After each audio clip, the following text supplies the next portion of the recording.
আমাদের এই দক্ষিণ টাঙ্গাইলের মধ্যে বড় গোরস্থান, এই গোরস্থানের কোনো মেরামত নাই, কাজ নাই, সব অবহেলিত রয়ে পড়ছে। আপনারা দয়া করে এই মাঝখান দিয়ে একটা সড়কের ব্যবস্থা করেন আর একটা ঘরের ব্যবস্থা করেন। তো সাইডে দুইটা গেটের দরকার, গেট নাই, ছাগল বেড়া সব সময় ঢোকে, আপনারা এটা ব্যবস্থা নেন। বিসমিল্লাহির রহমানির রহিম। ঝুনকাই ব্রাহ্মণখোলা একটা ঐতিহ্যবাহী গ্রাম। আমরা গর্বিত যে এই গ্রামে এত বড় একটা কবরস্থান আছে। কবরস্থানটা আসলে অনেক বড়, পুরা গ্রাম মিলে একটাই কবরস্থান।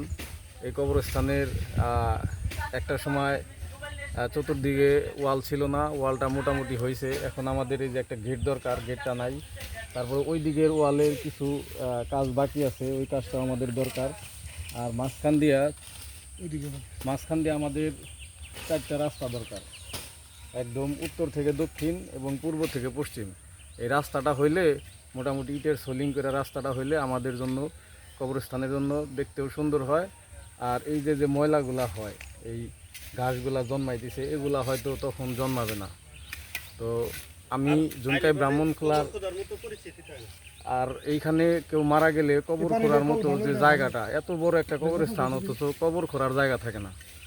আমি ঝুনকাই ব্রাহ্মণখোলার যারা বিশিষ্ট ব্যবসায়ী আছেন এবং যারা প্রবাসী, তাদেরকে বলবো যে আপনারা আপনাদের সাধ্যমতো যে যতটুকু পারেন সহযোগিতার চেষ্টা করবেন।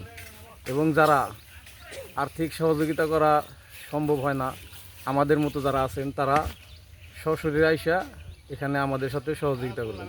গত এক সপ্তাহ আগে আমি ফেসবুকে একটা পোস্ট দিয়েছিলাম যে আমাদের ঝুনকাই ব্রাহ্মণখোলা, মানে এক সপ্তাহ আগেই, 1 সপ্তাহ বা 10 দিন হবে, এর মধ্যে আমার মামা মারা গেছে। তো মামা মারা যাওয়ার সময় যখন আমি আসছি কবরস্থানে, তো দেখলাম যে আশেপাশে প্রচুর জঙ্গল। তো ঝুনকাই ব্রাহ্মণখোলা ঐতিহ্যবাহী একটা গ্রাম, তো এই গ্রামে সবাই উদ্যোগ নিয়ে করা হয়। তো ইদানিং একটু বেশি বৃষ্টির কারণে জঙ্গলটা একটু বেশি হয়ে গেছে, একটু যদি ঘুরাই দেখাই তাহলে।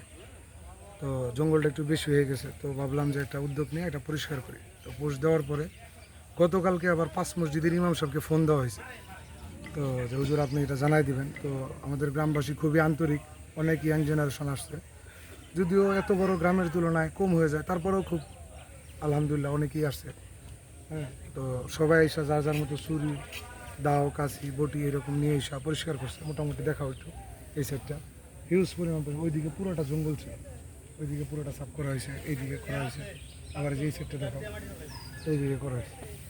তো আসলে আমি একটা মেসেজ দিতে চাই, হ্যাঁ, যে আমাদের এলাকায় যারা বিত্তশালী আছেন, হ্যাঁ, যাদের অর্থবিত্ত আছে, আল্লাহ তাআলা যাদেরকে দান করছেন, তো ওয়ালাইকুম সালাম। তো এটার জন্য যেটা করা উচিত, যে এই যে একটু আগে যেটা বলছিল আলামিন স্যার, যে উত্তর থেকে দক্ষিণ, পূর্ব থেকে পশ্চিম 4টা রাস্তা হবে, আর মাঝখানে একটা জায়গায় বসার জন্য, উপরে দিয়ে ছাউনি দিয়ে বসার জন্য ব্যবস্থা করা। এটা খুব বেশি টাকা খরচ হবে না, অল্প টাকায় খরচ হবে। আর একটু পানির ব্যবস্থা করা।